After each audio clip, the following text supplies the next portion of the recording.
사람들은 선물을 좋아합니다. 선물이 그리 비싸거나 좋은 것이 아니라도 정성이 들어가 있거나 또 참 마음이 전달되어진다면 받는 사람의 마음을 참 기쁘게 하는 것 같습니다. 거기에다가 내가 평소에 갖고 싶은 것이나 꼭 필요한 것을 받게 되는 경우에는 얼마나 더 큰 기쁨이 있겠습니까?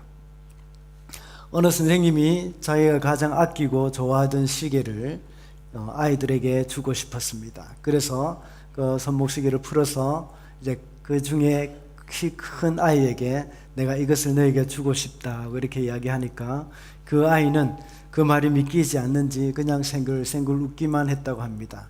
그리고 그 옆에 있는 아이에게 또다시 그렇게 하니까 혹시 손을 뻗어서 받으면 다른 아이에게 웃음거리가 될까 싶어서 그런지 그 아이도 역시 생글생글 웃기만 하고 그 시계를 받지 않았습니다. 그래서 그 중에 키가 제일 작은 아이에게 그 시계를 주었더니 선생님 고맙습니다 하고 얼른 받아서 주머니에 넣었다고 합니다. 그리고 그 선생님은 그래 고맙다, 네가 나를 믿어주는구나 하고 네가 이제 그 시계는 네 것이니 네가 잘 간직하고 또 태엽을 감는 것은 잊어버리지 않도록 해거라 하고 이렇게 말했습니다. 참 그 아이들은 선생님 정말 주는 것이에요 하면서 그럴 줄 알았으면 내가 금방 받을 걸 하고 아쉬워했다고 합니다. 선물을 줄 때에는 그 손을 내밀어서 그 선물을 받는 것은 행위가 아닙니다. 그렇지만 손을 내밀지 않으면 그 선물을 받을 수 없습니다. 하나님은 우리에게 많은 선물을 주셨습니다. 그 중에 구원이라는 선물을 주셨습니다. 그리고 성령을 선물로 주시겠다고 하셨습니다. 또한 우리에게 그의 독생자 예수 그리스도를 선물로 주셨습니다. 그분을 믿는 것은 곧 선물을 받는 것이라고 할 수 있습니다. 그 선물을 받는 것조차도 어떤 행위에 속한다고 할 수는 없습니다. 이와 같은 맥락에서 우리가 예수님을 믿고 구원을 얻는 것은 우리가 예수님을 먼저 찾았거나 또 교회에 찾아왔기 때문이 아닙니다. 예수님이 먼저 우리를 찾아오신 것입니다. 우리가 스스로 구원을 얻기 위해서 예수님을 찾을 수 있을 만큼 그런 의로운 곳은 우리에게 없습니다. 오늘 읽은 본문에 나오는 예수님은 사마리아의 어떤 여인에게 찾아가셨습니다. 그 이유는 선물을 주시기 위함입니다. 오늘 성경 10절에 보면 내가 만일 하나님의 선물과 또 내게 물 좀 달라 하는 이가 누구인 줄 알았더라면 내가 그에게 구하였을 것이요 그가 생수를 내게 주었으리라 하고 말씀하고 있습니다. 본문에서 하나님의 선물은 이어지는 그런 문맥을 볼 때에 그리스도께서 주시는 생수로 보는 것이 맞습니다. 그렇다면 생수, 그리스도께서 주시겠다는 그 생수의 구체적인 의미는 무엇일까요? 이것은 영생하도록 솟아난다는 점과 14절의 말씀과 같이 이를 마시면 영원히 목마르지 않는다는 점, 그리고 요한복음 7장 37절부터 39절에 나오는 말씀을 이렇게 생각해 볼 때에 성령의 상징으로 볼 수가 있습니다. 제가 한번 읽어보겠습니다. 37절 명절 끝날 곧 큰 날에 예수께서 서서 외쳐 이르시되 누구든지 목마르거든 내게로 와서 마시라. 나를 믿는 자는 성경에 이름과 같이 그 배에서 생수의 강이 흘러나오리라 하시니 이는 그를 믿는 자들이 받을 성령을 가리켜 말씀하신 것이라. 예수께서 아직 영광을 받지 않으셨으므로 성령이 아직 그들에게 계시지 아니하시더라. 그러므로 오늘 말씀의 제목인 하나님의 선물은 바로 성령님을 가리킨다고 볼 수 있습니다. 첫째로 예수님은 선물을 주시기 위해서 인습을 깨뜨리고 찾아오셨습니다. 4절 9절 말씀 한번 다 같이 읽어주시겠습니다. 사마리아를 통과하여야 하겠는지라. 사마리아 여자가 이르되 당신은 유대인으로서 어찌하여 사마리아 여자인 나에게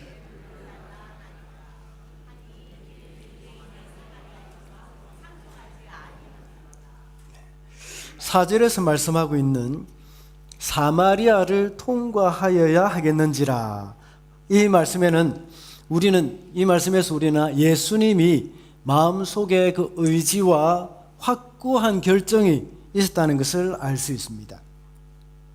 예수님은 예루살렘에서 갈릴리로 가시기 위해서 출발하셨습니다. 그런데 이상하게도 예수님은 이 보통 때와 다른 길로 잡아갔습니다. 그것은 사마리아를 통과하는 길이었습니다. 일반적으로 유대인들은 유대 땅에서 갈릴리로 가거나 또 갈릴리에서 유대 땅으로 갈 때에 이 사마리아 땅을 통과해서 가는 것이 아니라 약간 이렇게 둘러서 요단강 둑을 따라 다녔습니다. 왜냐하면 그들은 사마리아 사람들을 만나기 싫어서 그렇습니다. 그들은 호세아 왕 9년에 이 많은 이스라엘 사람들이 아수르의 침략으로 인해서 잡혀갔습니다. 그리고 그나마 남아있는 이 사람들에게는 이 잔인한 아수르 사람들이 그 사람들을 완전히 말살시켜버리기 위해서 혼혈 정책을 썼습니다. 억지로 이 다른 민족들을 그곳에 정착시켜서 그들과 결혼하게 만들었습니다. 그래서 피를 완전히 섞어버렸습니다. 그래서 이 유대인들은 이 사마리아 사람들을 가리켜 생각할 때에는 이 사람들은 이방인과 마찬가지입니다. 그들을 또 개나 돼지처럼 이렇게 취급했던 것입니다. 그래서 그들과 상종하기 싫어했습니다. 그래서 그들은 이 유대에서 갈릴리로 오고 갈 때에는 그 지름길인 사마리아 땅을 통과하지 않고 이렇게 빙 둘러서 다녔던 것입니다. 그런데 예수님은 이 모든 전통과 인습을 깨뜨리시고 사마리아를 통과하여야 하겠는지라고 성경을 말씀하고 있습니다. 이 말에는 예수님의 강한 의지가 내포되어 있는 것을 알 수 있습니다. 왜 그렇습니까? 왜 예수님께서는 굳이 유대인들이 금기시하는 그 사마리아 땅을 밟으려는 것일까요? 그것은 한 사람을 만나기 위한 것이었습니다. 그 사람은 바로 사마리아에 있는 수가성의 여인이었습니다. 하나님은 우리를 이미 생각하고 있습니다. 우리가 예수님을 믿기 전부터 하나님은 우리를 생각하신, 그리고 또 우리가 미처 하나님을 생각하기 전부터 하나님을 생각하기 전부터 하나님은 이미 우리를 생각하고 계셨고, 아니 창세 전부터 이미 이 세상이 조성되기 전부터 우리를 생각하고 계셨고 우리를 구원할 계획을 갖고 계셨습니다. 그래서 여러 가지 경로를 통해서 우리를 주님께로 인도해 주신 것입니다.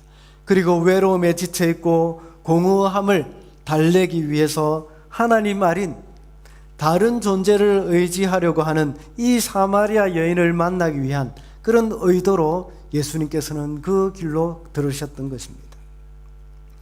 예수님은 그녀와 대화까지 하셨습니다. 본래 유대인들은 사마리아로 들어갈 수 없을 뿐만 아니라 그들과 대화조차도 하지 않았습니다. 그런데 예수님은 그 여인과 대화를 했습니다. 그러면서 그래서 사마리아 여인은 그 예수님께 물어봤던 것입니다. 어찌하여 당신은 유대인이면서 사마리아 여자인 나에게 물을 달라고 하느냐? 물을 달라고 하십니까? 하면서 물어봤던 겁니다. 이것도 역시 예수님은 사람의 인습을 깨뜨린 것입니다. 예수님은 우리가 지난주에 살펴보았던 것처럼 아주 고상한 인격과 종교적으로 성숙한 니고데모와 같은 사람만 만나 주신 것이 아닙니다. 예수님은 정말 천박하다고 생각되어지고 정말 상종하기 싫고 보잘것없는 그 사마리아의 수가성 여인, 이 사람과 같은 사람도 역시 만나 주시는 것입니다. 사람들은 이런 사람들을 멀리하고 비난하며 상종하려고 하지 않지만 예수님은 이런 사람 한 사람도 너무나도 소중히 여기시는 그런 분이십니다. 예수님께서 이 땅에 오신 것 자체가 사람의 생각을 뛰어넘는 것입니다. 어떻게 하나님이 사람이 되어서 이 땅에 오실 수 있습니까? 이것은 이 천사들의 입장에서 볼 때 너무나도 황당한 일입니다. 어떻게 하나님께서 사람이 되셔서 피조물에게 채찍에 맞고 결국에는 십자가에 못 박혀 돌아가신다는 말입니까? 천사들의 입장에서 볼 때에는 예수님께서 바다를 잠잠케 하시는 일이나 오병이어의 기적을 일으키는 그런 일은 지극히 당연한 것으로 생각하고 있습니다.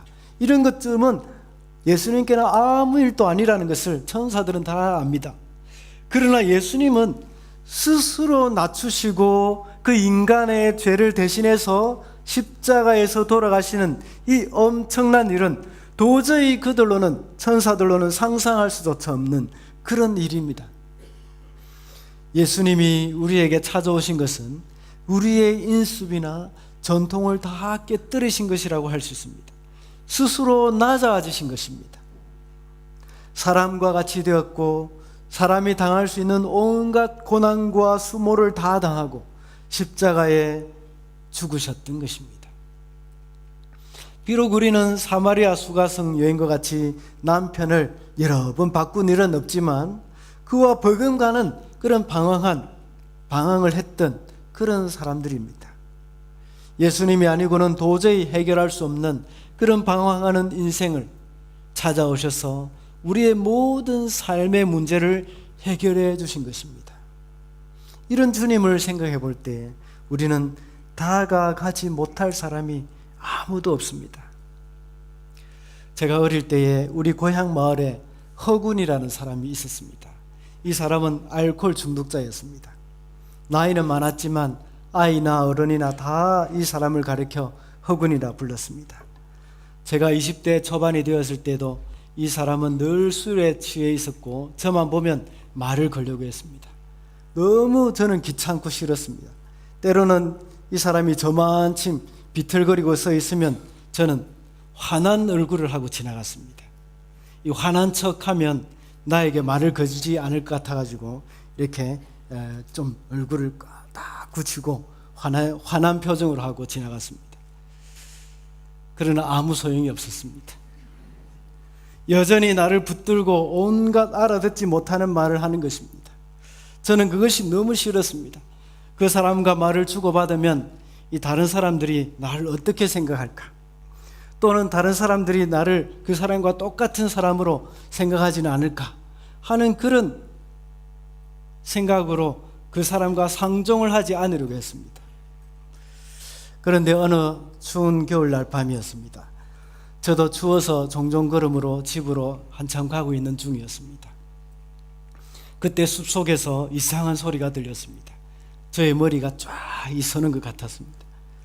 그런데 가만히 들어보니까 사람의 신음소리였습니다. 그래서 그 숲속으로 들어가 보았습니다. 허군이었습니다. 술에 취해서 완전히 거꾸로 넘어져서 일어나지도 못한 채 꼼짝을 못하고 있었습니다. 저는 그대로 놔뒀다가는 얼어서 죽겠다는 그런 생각이 들었습니다. 그래서 그를 일으켜 세우고 부축해서 우리 집으로 데리고 갔습니다. 그런데 그 몸에 완전히 시궁창 냄새가 막 났습니다. 저희 집에 창고방이 있습니다. 거기에는 매일 저녁마다 소에게 먹일 죽을 끓이는 큰 가마솥이 걸려있기 때문에 저녁 되면 방바닥이 뜨끈뜨끈했습니다. 거기다가 눕혀놓고 우리 어머니께 허군을 그 방에 눕혀놓았다고 말씀드렸습니다. 그런데 다음날 아침에 어머니께서 허군에게 밥을 좀 줘야겠다고 생각하고 문을 열어보니까 이 허군은 이미 어디론가 가버리고 없었습니다. 그날 이후로 허군은 저를 보면 피했습니다. 이제는 술 취하지 않은 상태에서 저를 멀리서 보면 피해서 다른 곳으로 갔습니다. 그리고 술 취했을 때는 이제 더 이상 저를 귀찮게 하지 않았습니다. 그리고 현아 고맙대 하고 이렇게 너는 커서 목사 된다고 했지? 너는 좋은 목사 될 거다 하면서 이렇게 말을 했습니다. 나중에 어머니의 말씀으로는 허군이 저희 어머니께서 다니시는 그 교회에 와서 자기를 좀 도와달라고 했다고 합니다. 그래서 목사님이 그 허군을 알코올 중독자 수용소에 보내서 치료를 해주려고 참 많은 노력을 했지만 결국은 죽고 말았다고 합니다. 저는 허군이라는 분을 생각하면서 왜 내가 그때 그 사람에게 좀 더 친절하게 대해주지 않았을까 하는 그런 생각이 들곤 합니다. 술 취한 사람들만 보면 그 허군 생각이 나곤 합니다. 아마 그 허군이라는 분도 교회를 보면 저 생각을 했을지도 모르겠습니다. 참 그 사람은 외로웠던 겁니다. 외롭고 또 누군가에게 이야기를 붙여보고 싶고 사람 대접을 받아보고 싶었을 것입니다. 우리는 이런 사람들을 볼 때에 별로 상종하고 싶지 않고 피하고 싶지만 예수님은 결코 그렇게 하지 않으십니다. 오히려 도움을 주기 위해서 찾아가시는 분입니다. 예수님께서 인습을 깨뜨리시고 사마리아에 찾아오신 그뿐만 아니라 우리에게 선물을 주시기 위해서 하늘 보좌를 버리고 이 땅으로 오신 것입니다. 둘째로 예수님은 우리에게 가장 필요한 선물이 무엇인지 알고 계십니다. 오늘 본문에서 예수님은 니고데모와 말씀하셨던 것과 비슷한 방식으로 대화를 이끌어 가십니다. 전혀 다른 대답을 하고 계시는 듯합니다. 여인이 예수님께 당신이 어찌하여 유대인으로서 사마리아 여자인 나에게 물을 달라고 하십니까? 하고 묻자 예수님의 대답은 이러했습니다. 우리 10절 말씀 다 같이 한 목소리를 읽어보시겠습니다. 시작.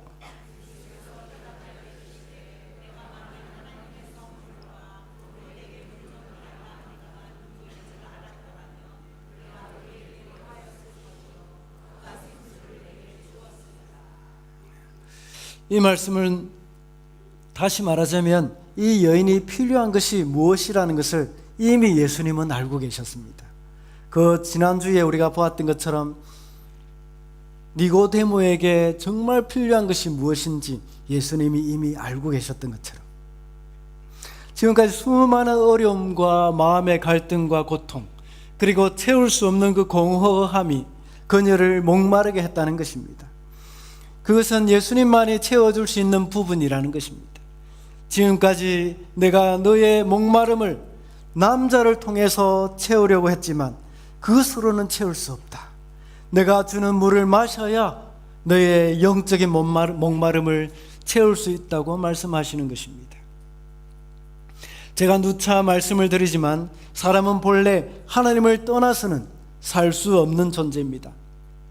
그런데 하나님을 떠난 사람이 하나님만이 채워줄 수 있는 그 빈자리를 하나님 아닌 다른 것으로 채우려고 합니다. 그래서 많은 사람들은 권력을 얻기 위해서 한평생을 바칩니다. 또 어떤 사람은 돈과 명예를 얻기 위해서 일평생을 가족도 모르는 채 쫓아다닙니다. 그들의 공허함으로 돈이나 권력, 명예로 채우려고 하는 것은 그런 사람들이 참 많이 있다는 것입니다. 세계를 지배하던 로마, 거기에서 15년을 왕위에 있던 네로 황제, 그가 살던 왕국은 복도 길이만 해도 1.6km였습니다. 호화찬란한 궁성이었습니다. 집안의 모든 벽은 상아와 자개로 장식된 벽이었고 천정은 특별한 샤워 장치가 붙어 있어서 찾아오는 손님들에게 향수를 이슬처럼 포근히 뿌려지도록 되어 있습니다. 네로 황제가 머리에 쓰던 왕관은 오늘날 미국 돈으로 10만 불 이상이 되는 그러한 가치가 있습니다. 그가 사용했던 노새와 조롱말은 은으로 장식된 신발을 신겼습니다. 그가 한번 정식으로 출타할 때면 1000명 정도의 군사와 마차들이 뒤따랐습니다. 네로 임금이 낚시질을 할 때에는 금으로 만든 낚싯바늘을 썼다고 합니다. 값비싸고 좋은 옷이 너무나 절비하게 많았기 때문에 한 번 입었던 옷은 2번 다시 입지 않았다고 합니다. 왜냐하면 시상이 없어지기 때문에. 이처럼 세상의 극치의 부귀영화를 다 누렸지만 네로 황제는 결코 행복하거나 만족한 생활을 하지 못했습니다. 그렇기에 이 네로 임금은 허무와 공포 가운데서 스스로의 목숨을 끊는 그러한 일로 일생을 마쳤습니다. 저와 여러분은 무엇으로 우리의 공허함을 채우고 있습니까? 돈인지 안락인지 안락한 삶인지, 그런 것으로는 그 누구도 자신의 공허함을 채울 수 없을 것입니다. 예수님의 삶을 따라갈 때에 진정한 기쁨과 즐거움을 우리는 누릴 수가 있는 것입니다. 왜냐하면 예수님만이 나의 갈급함을 채울 수 있는 그런 분이시기 때문입니다. 마지막으로 하나님의 선물을 받기 위해서는 우리의 가면을 벗어야 합니다. 16절부터 18절까지 한번 다 같이 읽어주시겠습니다. 이르시되 가서 내 남편을 불러오라. 여자가 대답하여 이르되 나는 남편이 없나이다. 예수께서 이르시되 내가 남편이 없다 하는 말이 옳도다. 너에게 남편 5이 있었고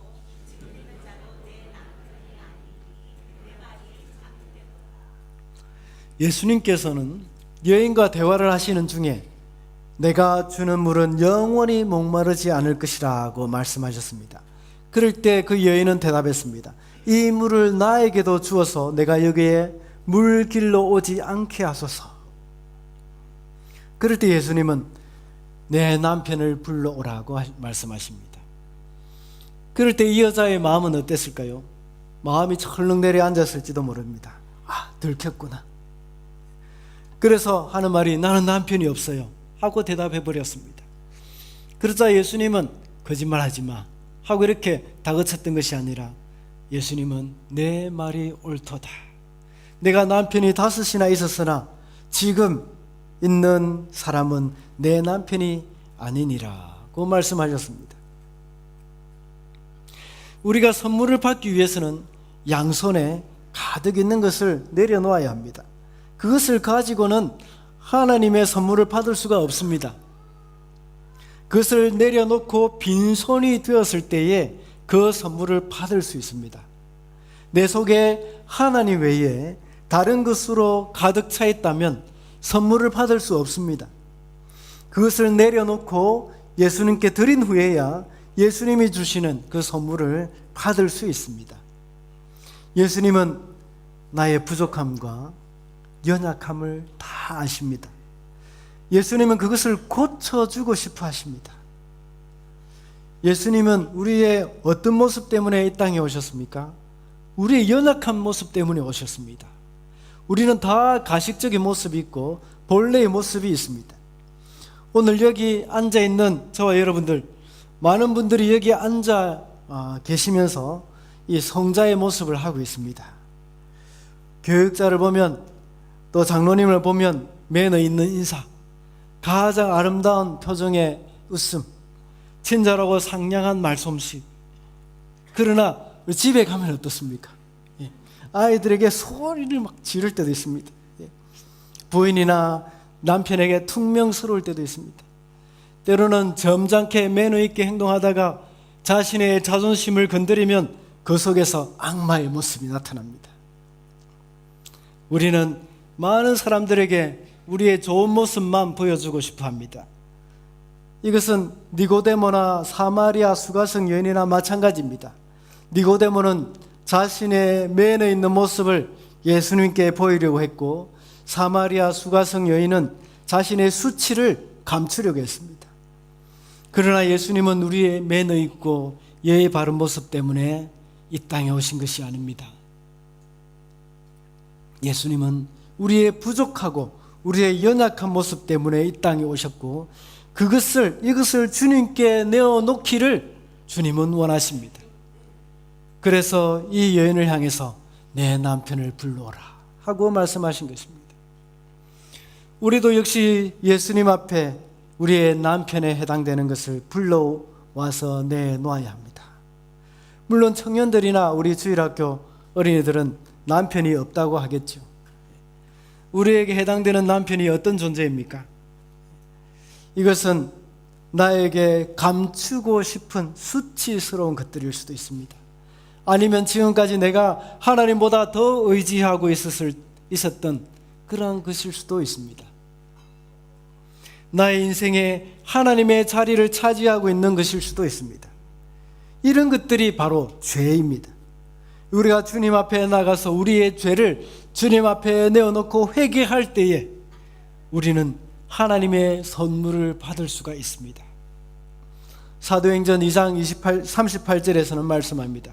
베드로가 이르되 너희가 회개하여 각각 예수 그리스도의 이름으로 세례를 받고 죄 사함을 받으라. 그리하면 성령을 선물로 받으리니. 우리가 하나님의 선물인 성령을 받기 위해서는 회개하고 죄 사함을 받아야 하는 것입니다. 예수님은 그것을 내어놓으라고 말씀하십니다. 그럴 때에 진정으로 예수님이 나의 주인이 되신다는 것입니다. 예수님만으로 채워야 할 그 자리에 다른 것이 채워져 있어서는 안 되겠습니다. 말씀을 맺겠습니다. 여러분의 마음속에 있는 공허함과 괴로움을 해결하기 위해서 무엇을 찾아 헤매고 있습니까? 오늘 성경 본문에 나오는 우물가의 여인은 그 문제를 남편을 잘 만나면 해결되는 것으로 생각했습니다. 예수님은 우리의 진정한 신랑 되시는 분이십니다. 창세기에 보면 리브가는 우물가에서 이삭의 아내를 구하러 거기까지 온 아브라함의 종을 만났습니다. 그래서 이삭의 아내가 되었습니다. 그리고 라헬은 우물가에서 야곱을 만나서 야곱의 아내가 되었습니다. 그리고 출애굽기에 보면 십보라도 역시 우물가에서 모세를 만나서 그의 아내가 되었습니다. 오늘 사마리아 수가성 여인도 역시 우물가에서 그의 참된 신랑이 되시는 예수님을 만나게 된 것입니다. 우리는 다 사마리아의 수가성 여인과 같은 존재들입니다. 복음성가 가사 중에서 우물가의 여인처럼 난 구했네, 헛되고 헛된 것들이라고 말을 하고 있습니다. 지금까지 헛된 것들을 구했다면 이제는 우리의 참된 신랑이 되시는 예수님을 만나게 되시기를 바랍니다.